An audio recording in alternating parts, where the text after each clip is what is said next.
Hello and welcome to episode 13 of Media Watch, our final episode. Today on the program, the video might be a few months old, however it doesn't make the gadgets any less cool. We take a look at some of the cool technology from the Las Vegas Tech Show.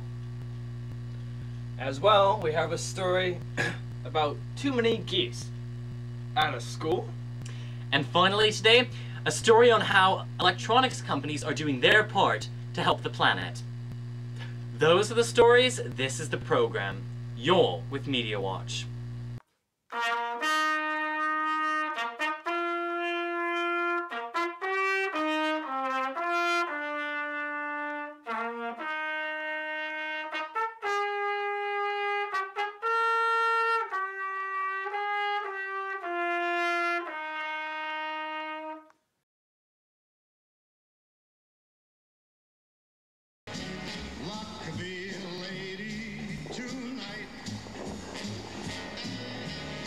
Las Vegas, gushing with everything that's over the top.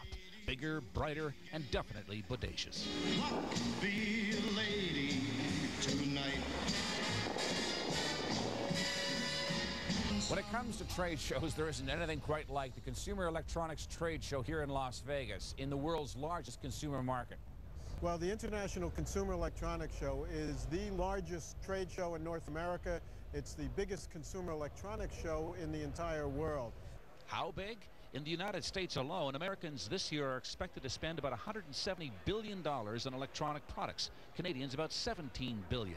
And despite the throng you see, this is not open to the general public. These are all retailers or industry insiders. This is the place where every year the retailers come to see the products they're going to put on the store shelves later this year. And the marketers come and the manufacturers. Even more fun, we see some things that are going to be on the shelves a few years from now.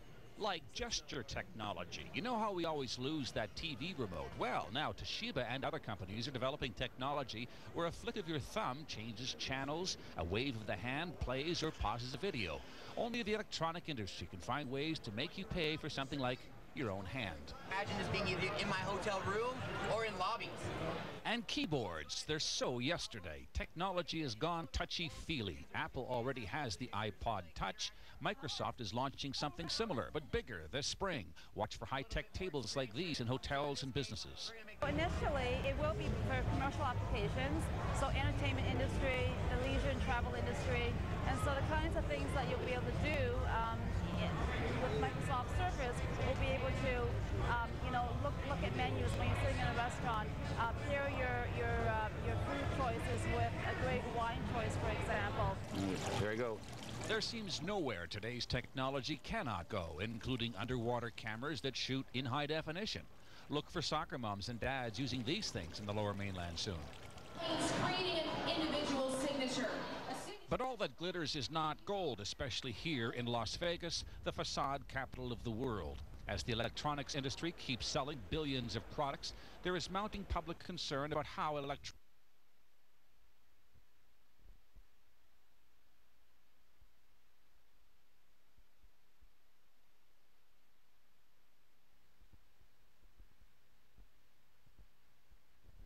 environmentally safe way.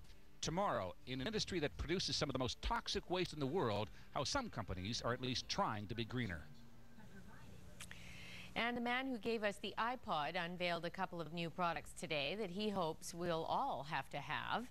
At the opening of this year's Macworld Expo in San Francisco, Apple CEO Steve Jobs unveiled his new ultra-thin laptop. The MacBook Air notebook is less than an inch thick and it turns on as soon as you open it.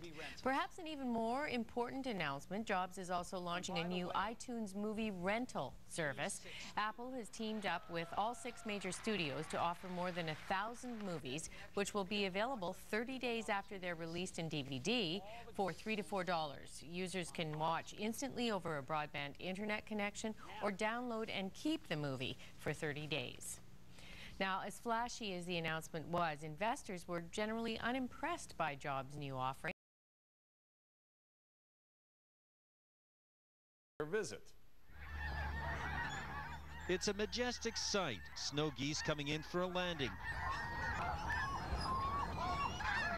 Tens of thousands of the birds have been visiting the Richmond and Delta areas since November, but they're now showing up in fields and neighborhoods they've never visited before, and they're bringing large appetites. They've been here for several weeks, and as you can tell by the field, they've done a good job of messing it up.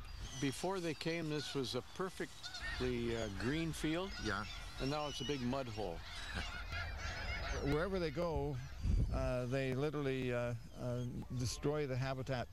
Usually the snow geese keep going farther south, but a longtime Richmond farmer and city councilor thinks they're starting to like it here, and they love dining on the roots they find on some soccer fields. We approved rezoning of an area called Terra Nova, the last habitat area, and the geese literally devoured that habitat over the last 5 or 6 years, and they went to Terra Nova in October, cleaned it out, and headed for the nearest schoolyard.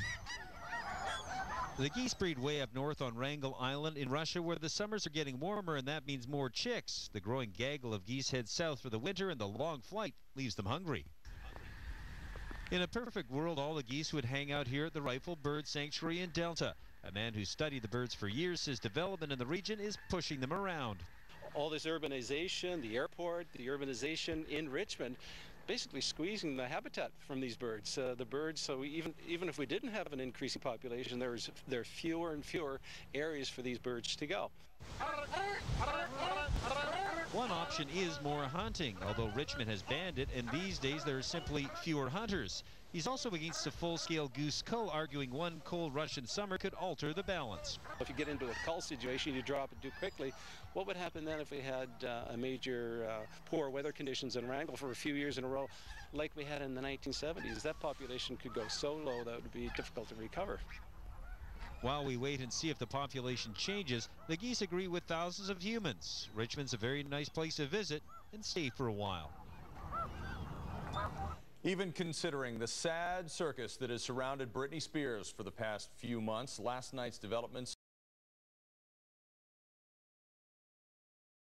dioxide and other greenhouse gases through product life cycles. It isn't easy being green in the electronics industry, where just about every product has some kind of fire retardant in it. But some of the latest inventions are showing some surprising ingenuity. Most of the big manufacturers now offer some sort of recycling program for your old products, but others are going further, building laptops, for example, that go for 9 hours before recharging, thus saving electricity and carbon gases. Well, it's a big deal this year, and it's going to become a big deal over the next several years.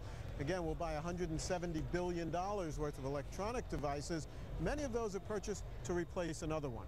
What happens to the old one? So this is a green CES. It's probably the largest carbon neutral event in the history of the world. We're recycling here at the show. It is well documented how the vast majority of electronic waste is piling up in third world countries in Asia and Africa.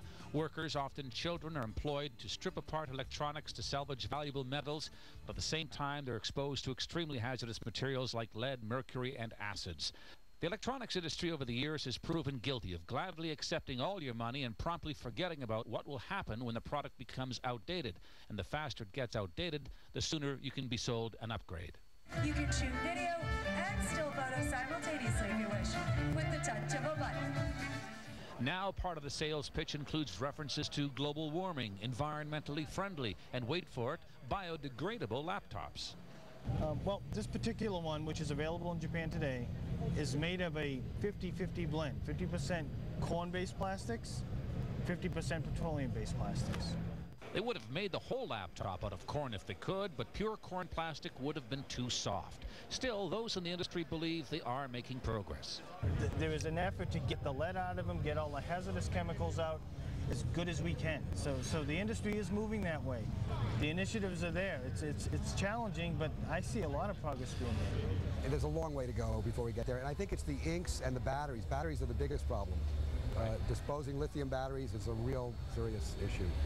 It isn't so much the industry leading the way, but more and more governments through electronic waste legislation pushing it to make greener gadgets. Tomorrow, how your local television station will soon be broadcast direct to your cell phone for free. Machine made out. Well, as we mentioned at the beginning of the program, this is our final episode of Media Watch, and it is indeed the end. Media Watch has been going for 1.5 years now, 3 seasons, and it's been a good run, but it's time for us to shut down. In this last season, we've been plagued by poor viewership and poor responses, so we've decided to quit while we're ahead, and before we become a nuisance on YouTube, we've axed the program. Videos from CNN, from Fox News, from Al Jazeera to Comedy Central. This was Media Watch. From all of us at INET, thanks for watching. Peace out.